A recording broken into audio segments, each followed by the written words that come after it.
Olá, boa noite, seja muito bem-vindo. Está no ar mais um Entenda Notícia para você aqui no YouTube da Rede Século XXI. Para quem não me conhece, sou Billy Rovarão, que bom estarmos juntos mais uma vez. O tema de hoje chama muito atenção. Alguns dias atrás, tivemos um episódio no Brasil que chocou o Brasil. Um menino de 9 anos, no interior do Paraná, ele invadiu um hospital veterinário e matou mais de 23 animais com crueldade. E é a respeito disso que vamos falar, e desde já eu gostaria de contar com a sua audiência. Você que está nos assistindo, você já se inscreveu? Ainda não? Então inscreva-se aqui no YouTube da Rede Século XXI, deixe seu like, mande sua sugestão, seu ok e também sua pergunta, caso você queira participar. Junto conosco nessa noite de segunda-feira aqui, o psicanalista Vitor Vieira. Vitor, boa noite, seja bem-vindo, querido. Boa noite. É um prazer, é uma alegria, né? Claro que não pelo motivo, mas sempre poder falar sobre saúde mental é importante, poder disseminar a informação e desenvolver ali essa chama, né, da sabedoria, do autoconhecimento. Então eu agradeço muito por estar aqui. E também junto conosco nessa noite, ele que dispensa, né, apresentações, o Frei Rinaldo Stecanella. Frei, seja bem-vindo. Que bom tê-lo aqui conosco. Obrigado, Super Billy. Obrigado, Vitor. Boa noite você que está em casa. Já estou muito feliz de estar aqui, porque né, conhecendo o Vitor, conhecendo o Super Billy, jornalista, radialista, dublador, ele colocou o currículo. Gente, estou muito feliz aqui de poder estar aqui conversando com você, trazer essas informações que chocam, né, o nosso emocional, chocam o nosso país, enfim. Mas é importante a gente conversar. É importante a gente poder assim, olhar uma notícia, olhar uma informação, um fato e iluminar esse fato aprendendo para a vida. Então, estou muito feliz de estar aqui, Billy. Muito obrigado. Começar com você, Vitor. Você que é psicanalista, a gente sabe que um adulto tendo esse tipo de ato, né, é uma crueldade, que é uma barbárie, né, choca. Imagina se uma criança de 9 anos. Qual é o seu pensamento a respeito? O que pode ter levado uma criança de 9 anos a ter essa atitude? Sim, são multifatoriais, né? Quando a gente pensa, por exemplo, né, na questão ali de toda a formação do cérebro, de toda a formação da personalidade, né? Existem muitos fatores que envolvem uma questão genética, que a gente pode falar aqui hoje, e muito uma questão de ambiente também, né? A gente sabe que o ambiente, todas as questões sociais, elas interferem muito. Agora, foi levantada uma discussão a partir desse caso, né, sobre a questão da psicopatia, né, porque são sinais que são apresentados desde muito cedo em algumas crianças. Claro que no Brasil nós não podemos diagnosticar ninguém com psicopatia com menos de 18 anos, né, justamente por uma questão da lei, por contar que você vai responder pelos seus atos após os 18 anos. Mas existem alguns sinais que já nos deixam em alerta. Então, claro que, né, diante de mão, já quero dizer que nós não podemos cravar, né, essa questão da psicopatia, porque é aquilo, né, a gente tem que pensar se foi um caso isolado, qual foi o depoimento dele depois, né, por ele ter falado que não teve remorso, não teve arrependimento, mas são uma série de fatores, são uma série, né, de sintomas que tem que ser ali apresentados para a gente poder cravar algo dessa magnitude, né, porque é muito sério quando a gente fala desse assunto. Então, assim, pensar o que levou ele a fazer isso pode ser muitas situações e só uma investigação mais a fundo mesmo para poder entender que chavinha que virou para aquilo acontecer, que, né, pelo que foi visto, foi relatado, foi pensado, né? Ele foi um dia antes, depois ele voltou, então já é um nível, digamos assim, de preparo que ele teve, que não foi uma questão impossível, então isso já deixa um alerta bem grande ali, não para chegar ao ponto, talvez, de um diagnóstico X ou Y, mas, de fato, necessitar ali de um tratamento, né? Falar em alerta, Frei, de que maneira que a igreja lida com essa situação, se tratando de uma criança de apenas 9 anos? Foi bem lembrado, é uma criança e, portanto, ela tem que ser analisada como uma criança. Agora, como o Vitor falou, ou seja, tem vários elementos aqui em jogo, né? Então, ou seja, não é só uma análise simplista, etc. Tem vários elementos, são fatores emocionais, psicológicos, tem fatores ambientais, sociais, enfim, o que essa criança, né, e outros casos que a gente conhece pelo mundo afora também de crianças que cometeram atos violentos, enfim. Agora, do ponto de vista, né, do ponto de vista também espiritual, precisamos colocar alguma luz aí nesse caso para a gente entender o que está acontecendo, o que aconteceu, que ambiente, né, de respeito, de tolerância, de formação, de educação, o respeito pela natureza, o respeito pelo próximo, o respeito pelo ser vivo, que formação essa criança teve, que bagagem cultural e espiritual ela recebeu, né, para poder dar essa resposta, né? Ou seja, o valor da vida a gente conhece pelo o que a gente leu, né? Foi criada, né, fora do ambiente dos pais, enfim. Claro que quem criou certamente deu o seu melhor e está tão chocada quanto, né, os pais, os familiares, enfim. Mas a gente precisa entender do ponto de vista assim, esse respeito pela vida, a formação que ela teve, 9 anos. 9 anos. Hoje a gente sabe que a lei, ela julga a maturidade de uma criança, ou seja, as pequenas responsabilidades. Hoje a gente sabe que a criança mal nasce, já se coloca numa creche, 1 ou 2 aninhos está na creche, enfim. Mas antigamente, né, um tempo mais, nosso tempo, né, Billy, né, ele é muito novinho, né? Mas antigamente, ou seja, a criança se matriculava dos 6 aos 7 anos, ou seja, a idade da razão. Ou seja, porque ali a criança tem pequenas já responsabilidades, senso de responsabilidade. Então, todo esse elemento, ou seja, que formação, que respeito pela natureza, que respeito pela criação, o respeito pela vida, né, o conhecimento, a consciência disso tudo, estava em jogo nesse momento. E falando em jogo, o que vem aqui à minha mente é o seguinte: essa criança, até para você que está nos assistindo nesse momento, ela foi criada com os avós e não com os pais. Até que ponto isso influencia ou influenciou nessa atitude dessa criança, a questão educacional, como diz o Frei aqui? Não, envolve assim, 100% do ponto de vista, né, se a gente pensar justamente perguntando, né, ouvir essa criança, né, dar a oportunidade dela falar, né, como o Frei colocou, né, ainda é uma criança, né, então assim, muitas vezes a gente percebe, né, e vou generalizar de propósito, né, muitas vezes a gente percebe as pessoas, né, as crianças em geral, pedindo ajuda, pedindo socorro, dando sinais, e muitas vezes vem através da maldade, vem através, né, da atrocidade, né, dependendo ali do seu nível, justamente para serem vistas e ouvidas, né, então assim, ouvir essa criança é muito importante, o que ela tem para dizer do que ela fez, qual que é o nível de consciência que ela tem daquele ato que foi cometido ali, né? Nós vemos, né, não que seja o caso dela específico, como eu falei, né, precisa de uma investigação mais a fundo, mas existem vários casos de crianças que cometeram maldades, principalmente envolvendo animais, né, por ter aquela sensação, aquele prazer ali de algo vivo,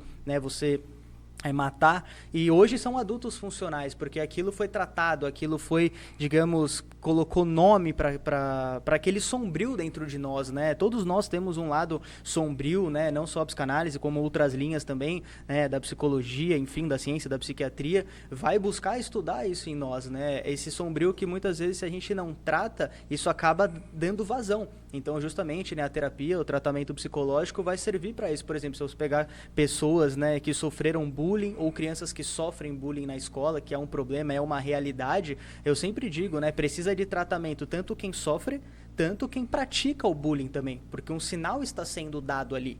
Então, pensar em toda essa questão da educação relacionada a essa criança é importante, mas é lembrar que, dependendo do grau de culpa, de remorso, de arrependimento que ele tem ou não diante disso, muitas vezes, né, isso é muito importante a gente falar, os pais não necessariamente se culparem diante de um diagnóstico. Como eu falei, dependendo se o caso for mais grave, é uma questão genética que nós estamos falando, né? Ô, Vitor, eu vou, né, você falou de duas coisas importantíssimas. Assim. Primeiro, chamou algo de sombrio. Eu já vou colocar assim, o que do ponto de vista da fé chama-se sombrio. Mas assim, ó, é muito interessante o que ele falou, Billy, porque é claro, nós entramos aqui num pouco no universo das hipóteses, da interpretação da situação, enfim. Mas a gente hoje, nós estamos nessa era digital. Do que essa criança se alimentava do ponto de vista do celular? os joguinhos, né? Aquilo que deixava entrar, o prazer por matar, o prazer por eliminar. No joguinho, estou falando no joguinho, ou seja, lá no mundo digital. Então, isso que talvez, a hipótese, ela se alimentava, brincava com isso, etc. Então, ou seja, do mundo virtual para o mundo real é um passo quando não se tem acompanhamento. Quando não se tem esse discernimento, quando, digamos assim, o pai, a mãe, ou os tutores, enfim, sejam avós, enfim, estejam juntos, ou seja, de uma situação. Ele falou outra situação que nós temos o lado sombrio. Na verdade, chama-se isso, com exceção de Nossa Senhora, né, que foi a única que nasceu sem pecado para que pudesse gerar Jesus sem pecado para salvar a humanidade, é isso que nós acreditamos, é por isso que ele veio, com exceção de Nossa Senhora, todos nós fomos picados pelo veneno da serpente do pecado original. No veneno da serpente, ou seja, o veneno corre em nós. Essa mancha do pecado, essa consequência desse veneno que a gente vai crescendo, isso tem nome, ele chamou sombrio, chama-se concupiscência. O que é isso? Essa inclinação natural que nós temos para o pecado. Uma criança de 2 anos, isso é eu, o Vitor, você, Billy, todos nós passamos por essa realidade, por essa fase. Ou seja, uma criança com 2 anos derruba um copo do leite, da mamadeira, do suco, enfim.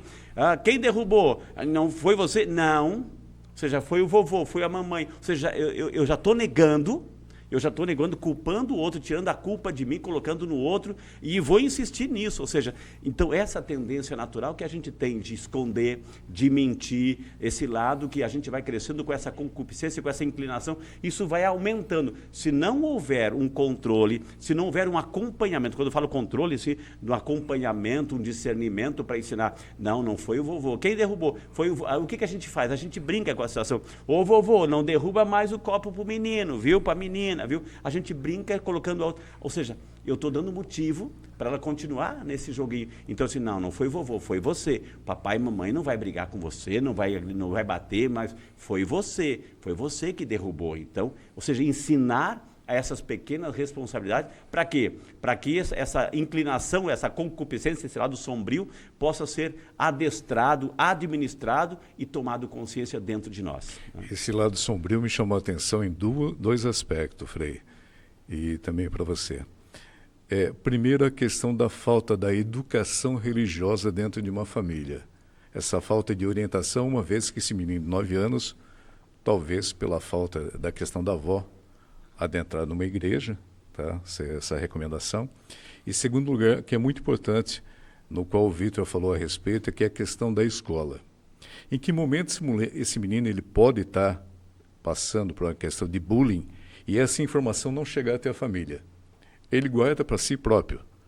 E ele precisa dar vazão para aquilo. Precisa dar vazão. Exato. A evasão, imagino eu, que no caso seja a questão da revolta. Isso. Ou um ambiente familiar, talvez, violento. O que esse menino vê? Do que ele se alimenta? Do que ele está? Qual é o ambiente dele do ponto de vista da paz, da serenidade, do amor, do afeto, da resposta? Ele foi no dia anterior, de repente, hipóteses. Vó, compra um coelhinho para mim? Não, é muito caro. Você não, isso aqui. É? Mas o amiguinho tem. Então, se ele tem, eu não tenho. Então, ninguém vai ter.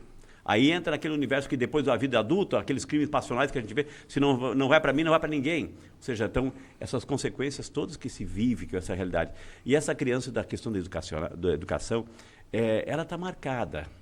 Ela já está sentenciada. Quando eu falo sentenciada, cuidado para não interpretar, ou seja, para quem você que está assistindo, sentenciada no sentido de perdida ou uma sentença já negativa. Não, porque ela vai ser lembrada como uma criança, como um menino que fez aquilo, né? Se não trabalhar, se não houver um resgate dessa criança, pode ser amanhã depois o bullying sofrer. Quem é o pai, quem é a mãe que vai convidar essa criança para passar a noite na casa do coleguinha, se lá tem um animalzinho, ou seja, já tem essa marca, ele vai crescer com essa marca, tem que ser trabalhado isso. Tem que ser acompanhado, tem que ser resgatado, tem que ser colocado amor ali, tem que ser colocado amor. Outra situação, amanhã depois, ele vai crescer e outros coleguinhas vão revidar, ou vão tentar se vingar, né? Porque eram animaizinhos, uma clínica veterinária, que estavam ali doentes, talvez. Foi você que matou o meu coelhinho, foi você que matou o meu porquinho da Índia, foi você que matou aquele franguinho que eu tinha lá. Então, cuidar, a sociedade tem que trabalhar. Isso é muito importante, trazer esse tema para a gente trabalhar as deficiências que nós temos como sociedade na hora de julgar, na hora de resgatar alguém que está precisando, gritando por socorro. Aquele menino estava gritando por socorro, só que pela via negativa. Só puxando um gancho importante, essa palavra ela é muito interessante e essencial, que é a questão do resgate. Inclusive, né, como eu falei, né, hoje nós vemos no Brasil toda uma questão de que parece que essa palavra ela é ignorada, né, diante até de um crime, né, claro que ele não vai ser criminalizado por isso, no sentido legal, né, da situação. Pela idade, né? Pela idade, mas é muito importante a gente entender que mesmo aquelas pessoas, né, devidas proporções, né, elas são retiradas da sociedade com a ideia de depois serem integradas novamente. Okay. E isso não acontece.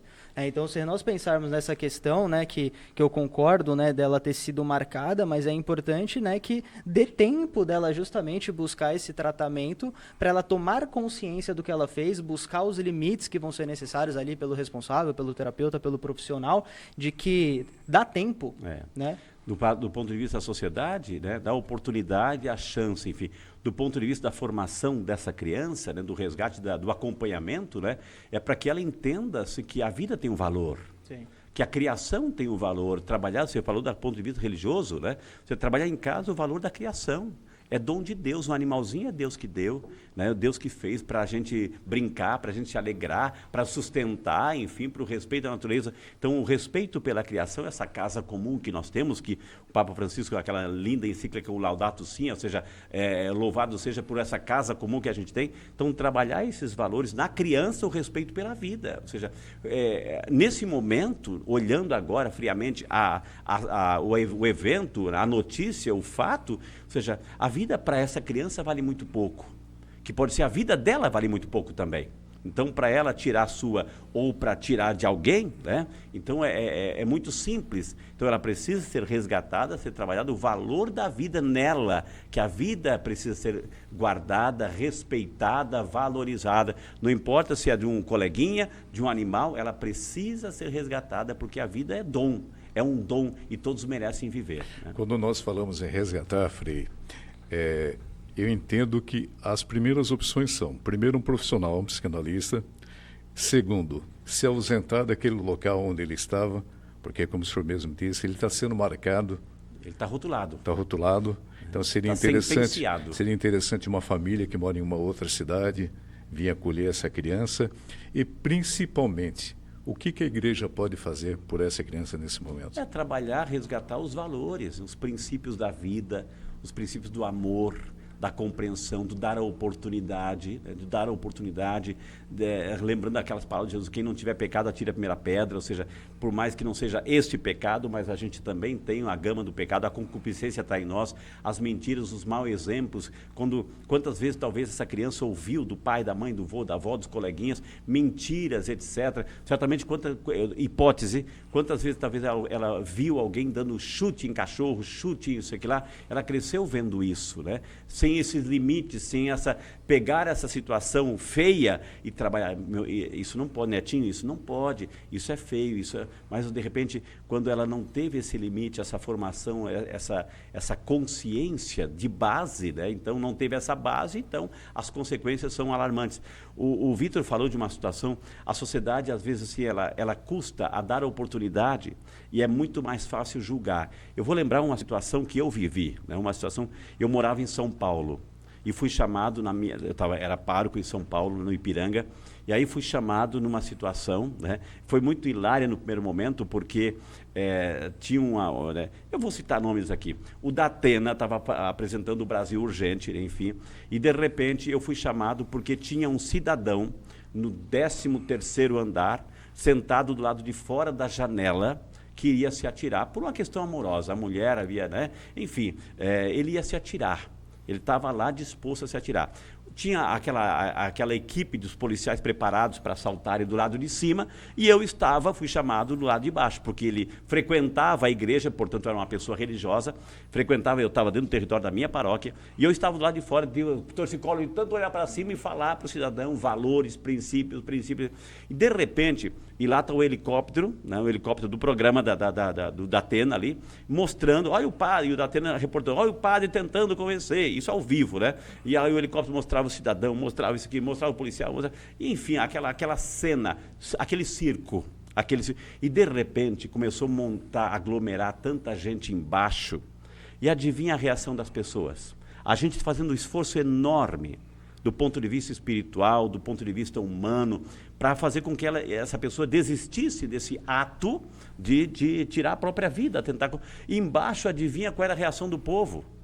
Pula, se atira, ou seja, ver o espetáculo da morte, ver o espetáculo da tragédia. Então, essa mentalidade que o Vitor falou é correta, ou seja, em lugar de resgatar valores e princípios, é por isso que a igreja trabalha, é por isso que a sociedade tem que resgatar esses valores evangélicos, princípios, enfim, porque senão a gente está nessa cultura da morte como um espetáculo. Essa criança, o que viu? Pegar um animalzinho e jogar na parede, ou seja, estraçalhar como fez, esquartejar como fez, ou seja, é o espetáculo da morte. Se a gente não souber trabalhar do ponto de vista da fé, dos valores espirituais, a gente só tende a aumentar isso. Situações concretas que a gente viu nos Estados Unidos, em outras partes do mundo, de adolescentes, de crianças assim invadindo colégios, com armas, enfim, atirando. Então, precisamos resgatar o valor essencial da vida. E quando falo em resgatar, estamos falando num todo, né? Criança e família. É o exemplo da sociedade, né? Correto. Eu ia justamente chamar a atenção, né, só a nível de curiosidade, né, uma questão, né, de que o próprio Platão, né, a gente está falando aí 400 anos antes de Cristo, ele já falava que a nossa alma era repartida em 3, e a primeira parte era a concupiscência, né, a nossa instância mais, digamos, primitiva, né, interessante como, né, depois ele trata da irascível, que é uma questão, né, que nós já temos um pouco mais, né, de noção ali dos sentimentos, né, da ira, daquilo que me leva às pulsões, e a terceira do lado racional, digamos assim, né? E é interessante justamente a gente pensar o quanto esse lado ele é interessante, porque ele é uma construção, né, de tomada de consciência, né? E aí, claro, né, como eu não vejo nenhum problema, inclusive eu acredito que corra junto a gente pensar em fé, em ciência, né? Eu acho que isso a gente precisa atrelar, né? Jamais elas são inimigas, estão distanciadas. É interessante, né, tomar essa consciência de que existem os transtornos também, né? E é que a fé ela pode ajudar justamente as pessoas, os responsáveis, as pessoas que lidam com quem tem o transtorno, além das pessoas que têm, né? Por exemplo, se a gente pensar, né, essa questão da psicopatia, né, o seu nome oficial, digamos assim, né, é o transtorno de personalidade antissocial, né, psicopata é o nome popular, digamos assim, né, antes dos 18 anos no Brasil, como eu citei, nós chamamos de transtorno de conduta, então é importante nós abrirmos os olhos, né, e não negar que existem essas questões, né, se nós pensarmos no sentido, né, da neurociência que nós já chegamos hoje, né, não tem conexão duas partes do cérebro, né, que é o córtex pré-frontal, o sistema límbico, ou seja, né, a razão e a emoção, elas estão desconectadas, né? Então, existem realmente pessoas que têm essa condição, digamos assim, né, que faz parte da natureza delas, porque elas nascem assim, e pode ser que um trauma ative e pode ser que não. Então, pensar em tudo isso que nós estamos falando é uma forma de buscar, não é uma garantia, mas é buscar um respaldo diante daquele que possui o transtorno e de quem lida com ele também. No caso desse menino, ele nasceu com esse distúrbio ou ele adquiriu esse distúrbio, no seu ponto de vista? Não, eu acredito que ele nasceu. Nasceu. Nós somos e talvez tenha acontecido algo, que eu não posso lembrando, né? Eu não posso cravar aqui, são hipóteses, né? Mas quando a gente fala dessa questão do nível que foi pensado, o nível de crueldade, e pelo que eu vi, não teve culpa, não teve remorso, existe a possibilidade, nós torcemos que sim, para esse resgate, né? Mas foi o que eu falei, pode ser ativado através de um trauma, né? Porque quando a gente fala de todas as substâncias no nosso cérebro, aquilo ele transborda e as outras memórias acabam sendo apagadas. E como essa questão que a gente fala, né, de que crianças com transtorno de conduta, elas não têm essa noção do que elas fizeram, porque não tem a memória afetiva. Mas no caso desse menino, houve uma premeditação por parte dele, quando ele teve um ato e voltou no dia seguinte. Sim. Então isso caracteriza já um distúrbio de nascença. Exato. Tudo indica, né, de que pode ser que deve ser investigado, né? Por isso que a gente falou, né? Existem multifatoriais aí para cravar, não é fácil dar um diagnóstico, né? Então, por isso que é importante a gente trazer essa informação de que hoje, né, tem muita gente que olha e já sai falando, tem isso, tem aquilo, tem isso, tem aquilo, né? O que eu estou querendo colocar é que justamente, além de muitos fatores, existem questões que envolvem genética, que envolvem traumas, que envolvem ativações do ponto de vista científico aí. Não podemos afirmar também, Não Frei, podemos afirmar, né? que ele vai crescer um adulto psicopata. Na verdade, assim, resgatando esse bate-papo que está fantástico, né? E quem está em casa está se deliciando porque faz recordar, faz pensar, faz valorizar, faz pensar um pouco na vida, nas nossas atitudes, nosso comportamento, nossas ações, enfim. Agora, nós somos nós e nós somos fruto da nossa história. Nós somos nós e nossa história. Ninguém está aqui isolado. Eu trago traços aqui, né, dos meus tataravós, enfim, das minhas gerações. Por isso que tem hoje na psicologia, na psicanálise, a cura das gerações, né, dos traumas dos antepassados, enfim. Tem isso também. Então, sou eu e a minha história que vem comigo, né? Então, o que eu preciso tomar consciência disso, né? Preciso me conhecer, por isso que entra a psicologia, a psicanálise, que vai me ajudar a entender. Agora, eu não sou culpado pela forma como eu nasci, onde eu nasci, como eu nasci, de que patamar que eu nasci, de que classe social que eu não... Isso não tenho culpa, né? Agora, aí que entra a participação na sociedade, na formação, na educação. Eu não tenho culpa do como eu nasci, como eu vim, com a minha história genética, com a minha história... Mas eu tenho a minha parcela de responsabilidade a partir do momento que eu tomo consciência do meu eu e a partir do momento que eu também tomo consciência das minhas escolhas, da minha vontade, da minha liberdade. Aí quem está construindo a minha história sou eu. E se eu não for resgatado, trabalhado desde a base, né, eu posso só ser condicionado pela história da minha genética. E não, eu posso dar um norte para a minha vida, eu posso ter disciplina, eu posso tomar consciência, eu posso domar a fera que está lá dentro. Isso é uma questão de escolha, de formação, de educação, de valores, de princípios. Aí entra um conjunto da obra que vai fazer com que essa pessoa seja trabalhada e seja protagonista de sua história e não condicionada pela sua fatalidade, né, o fatalismo de sua história pregressa, do ponto de vista familiar, genético, enfim, né? O setor público tem responsabilidade nesse caso? Porque futuramente ele vai estar numa nova escola. Essa escola deve ser informada nesse episódio para se ter uma atenção especial a ele? Eu acho que não precisa nem pedir para a escola ser informada, essa notícia corre, né? Ele vai ser o menino que, né? Entendeu? Tentar, né? Acho que a parcela da sociedade é protegê-lo, resgatar a vida, né? Protegê-lo, no ponto de vista fazer com que ele tenha consciência do que ele fez. Talvez com 9 anos aquilo foi uma brincadeira para ele. Né? Uma brincadeira para ele, ou seja, sem consciência do que é o valor da vida, né? Para ele foi uma brincadeira, jogar é um bichinho virtual que ele tinha lá, que voa, né? Enfim, talvez a consciência da vida, da morte, da vida não tenha. Então, é o tempo que vai dizer, né? É o tempo que vai dizer. O trabalho da formação, da escola, da psicologia, do acompanhamento vai fazer com que ele tenha esse valor da vida e fazer esse acompanhamento para quê? Aí entra o poder público, a sociedade, colocar esses valores, que amanhã depois ele seja uma pessoa que tenha consciência, traga consigo essa história para não repeti-la na frente, né? Vitor, de que maneira desvincular essa responsabilidade dele por ele? Não, eu acredito que não devemos desvincular, pelo contrário, né? Eu acho que tem que justamente mostrar, colocar os fatos na mesa ali do que ele fez, justamente porque é nesse momento que vai ter ali um direcionamento do quanto ele estava ou não estava consciente do que é feito. Porque como nós estamos falando aqui, né? É uma criança ainda de 9 anos, independente da condição, né? Porque é um erro, é um equívoco falar que é ou falar que não. Né? São uma série de investigações e o tempo vai dizer como ele vai reagir a tudo isso. Então, não acredito que deve se desvincular. Eu acho que são determinadas parcelas, né? Então, a parcela dos pais, a parcela dos avós, a parcela dele, né? Toda essa questão social. Então, eu acho que desvincular não seria a ideia. Pelo contrário, né? É entender o quanto vinculado ele estava com aquilo.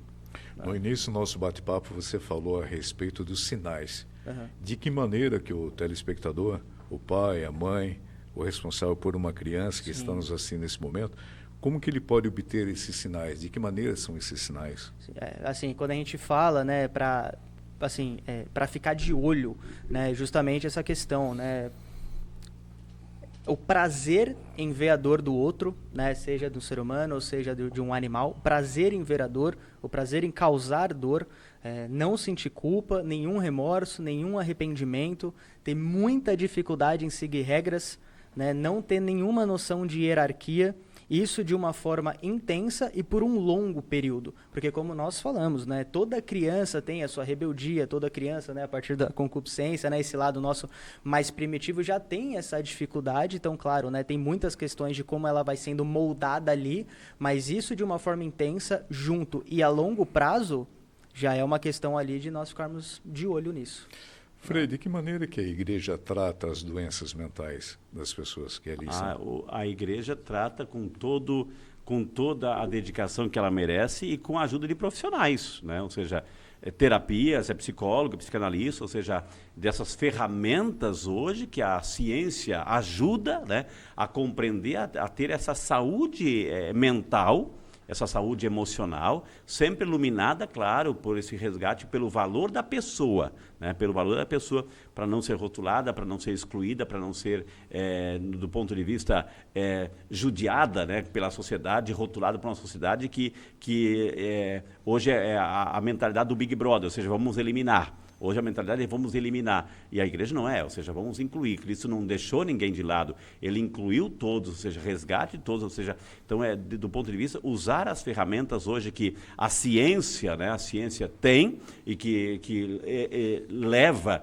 e mergulha na compreensão da mentalidade, da psique, para fazer com que o ser humano se conheça, né, e a sociedade também tenha essas ferramentas para poder trabalhar e ajudar, né? Então, hoje, a igreja orienta, faça terapia, vai no psicólogo, enfim, uma boa confissão, ou seja, um acompanhamento. Quantos padres, a gente tem essa formação da psicologia também, para poder ajudar o ser humano, porque a gente está cada vez hoje mais fragmentado, o ser humano está cada vez mais fragmentado, nessa correria que a gente vive, a gente não se conhece. A gente não se conhece. A gente se define por aquilo que a gente faz. Quem é você? Eu faço isso, isso, isso. Não, quem é você? Então, a gente não tem essa formação. Então, resgatar essa identidade como ser humano para poder a pessoa ser protagonista de sua própria história. Então, hoje, as ferramentas que a psicanálise, a psicologia, a psiquiatria oferece, claro, é bem-vinda para essa compreensão do ser humano como um todo, né?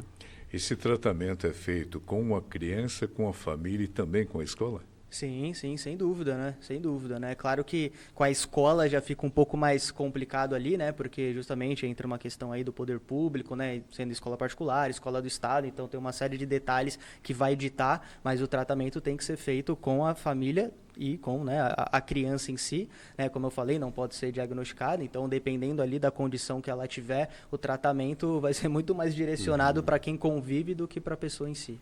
Porque quando eu falo escola, eu estou me referindo, por exemplo, esse menino, volta a falar, a convivência dele é somente com a avó.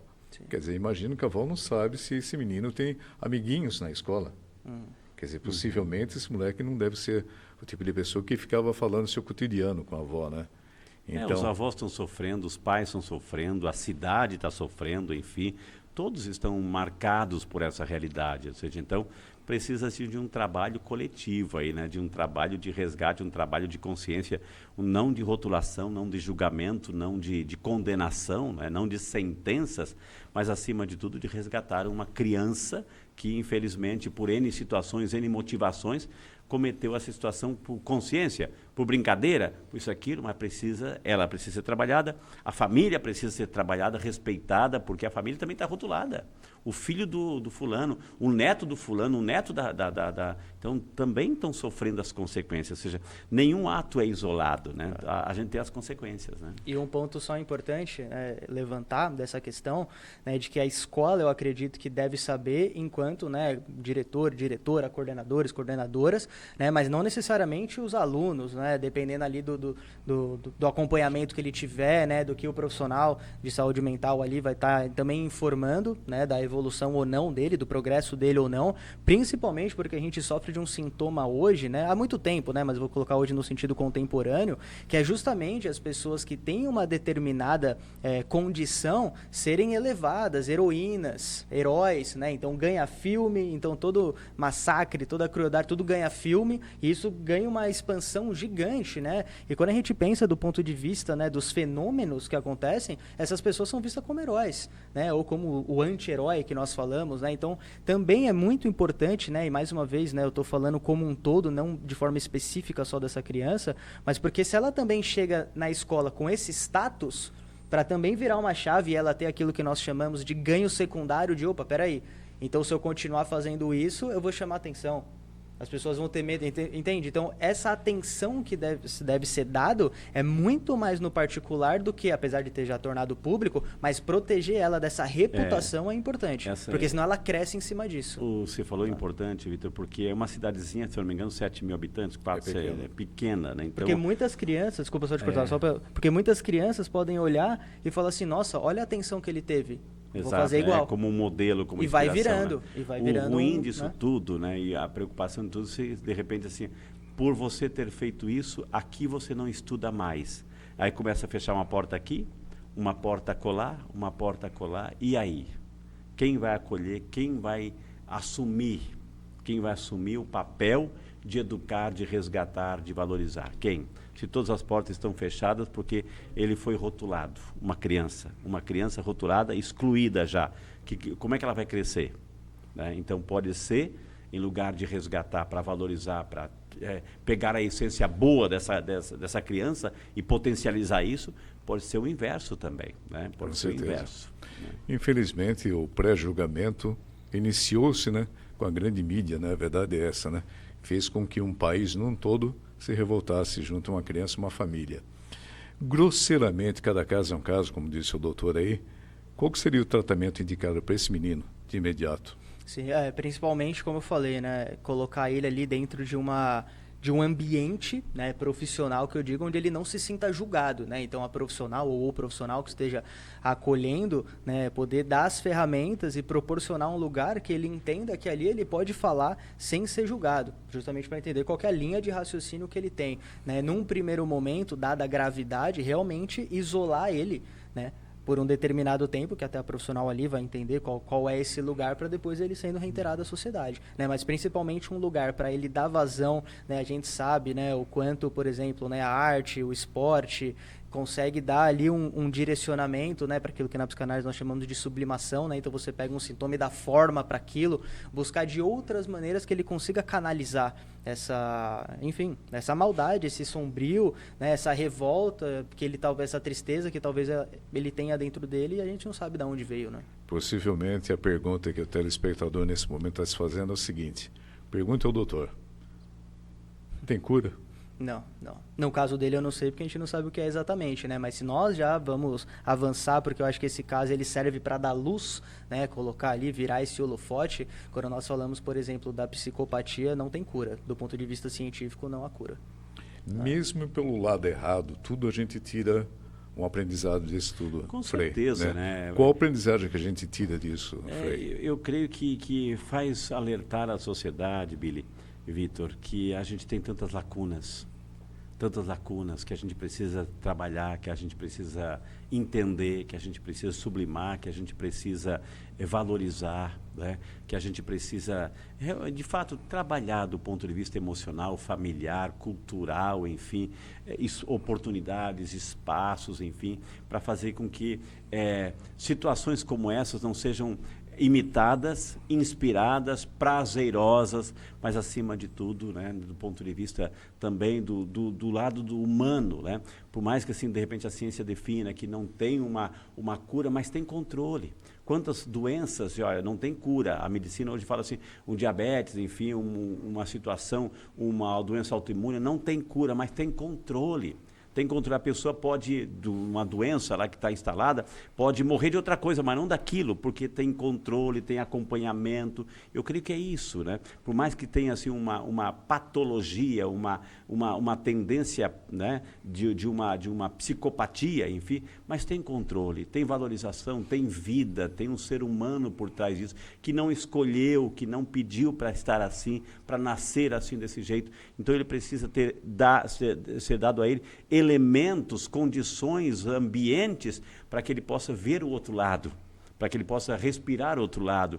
alimentar-se de um outro lado, de amor, de esperança, de compreensão. Acho que é o grande resgate. A nossa sociedade está doente e ela precisa ser resgatada, né? A tecnologia tem afastado as famílias?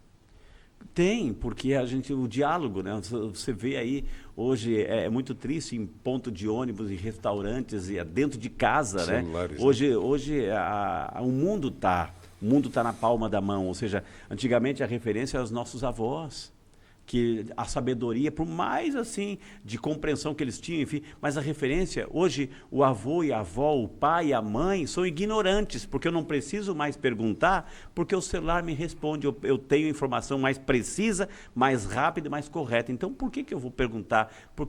E essa é a carência que a gente está sofrendo, ou seja, a gente está se isolando, né, nesse universo de essa aglomeração, cada vez mais se isolando. E esse isolamento tem suas consequências, né? Aumentaram-se os números de suicídios, aumentaram o número de depressão, aumentaram o número de violência, né? Justamente porque estamos assim sozinhos no meio de multidão. Então precisamos desses elementos da convivência, resgatar a convivência humana, né? 2 pontos só importantes, né, que o Frei colocou, né? Nós estamos perdendo aquilo que nós chamamos de habilidade social, né, que é a capacidade de socializar, né? Então nós nos escondemos ali atrás da tela e damos vazão para uma série de pensamentos, sejam, né, positivos, negativos, e justamente ali no tete a tete, digamos assim, nós estamos perdendo essa habilidade, né? E outro lado também da tecnologia, claro que é maravilhosa ter acesso à informação, que nós estamos fazendo aqui, mas é muito importante também chamar essa atenção, porque nós estamos vivendo hoje, né, um grande problema que é do autodiagnóstico, do automedicamento, né? Então ter acesso à informação não te autoriza, né? Pelo contrário, né? E acredito que hoje, espero que tenha sido esse o nosso papel aqui, né? Que é colocar luz, né, diante ali do conhecimento, acender ali um alerta, mas justamente para procurar, né, a sua fé, para procurar ali um profissional que ele vai estar capacitado ali para te dar esse direcionamento. E né? dizer que um precisa do outro. Isso. Nós não somos ilhas, um precisa do outro, né? Um precisa conviver com o outro, conhecer, olhar nos olhos, ouvir a voz. Hoje é um fato na nossa família. Hoje tem esse recurso do WhatsApp. Quem é que antigamente a gente sabia, eu sabia, Vitor, eu sabia uma lista completa de números de telefones, eu sabia, o fulano, hoje a gente não sabe o próprio número do celular, hoje a gente não sabe, então a gente não fala, não liga mais, não ouve-se a voz do outro, ligar para o pai, para a mãe, para o irmão, é a mensaginha com um emoji ali, né, uma figurinha, e basta. Então, por aniversário, parabéns, Deus te abençoe, feliz aniversário, ponto final e acabou. Ou seja, aquela emoção, aquela voz, aquela ouvir a voz, a emoção da palavra, enfim, isso a gente está perdendo. A tecnologia também está nos isolando, né, das pessoas mais próximas a nós, né? Você vê que interessante, nosso bate-papo aqui, temos uma pessoa que representa a fé e um profissional, um psicanalista aqui.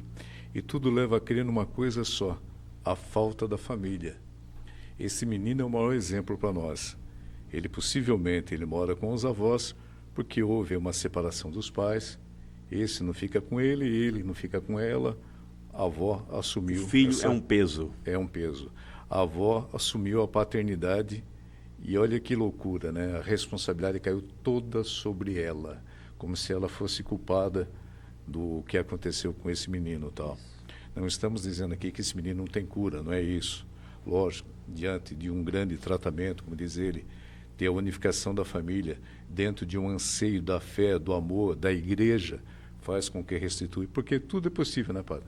Com certeza, ou seja, por mais que esteja a sentença da situação, o fato, dá para recuperar. Jesus recuperou tantas pessoas, né?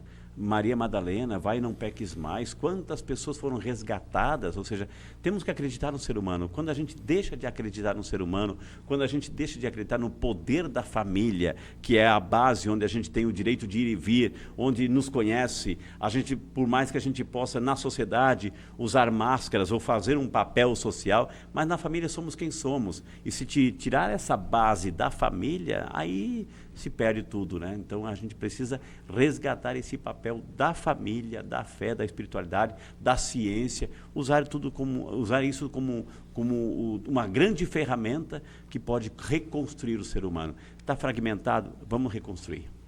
Vitor, antes da gente finalizar nosso programa, tá, eu gostaria que você desse uma recomendação a quem está nos assistindo nesse momento no YouTube da Rede Século XXI, para aquele pai, para aquela mãe, para aquela avó, aquele avô que cuida dessa criança. Qual a recomendação que você dá como profissional?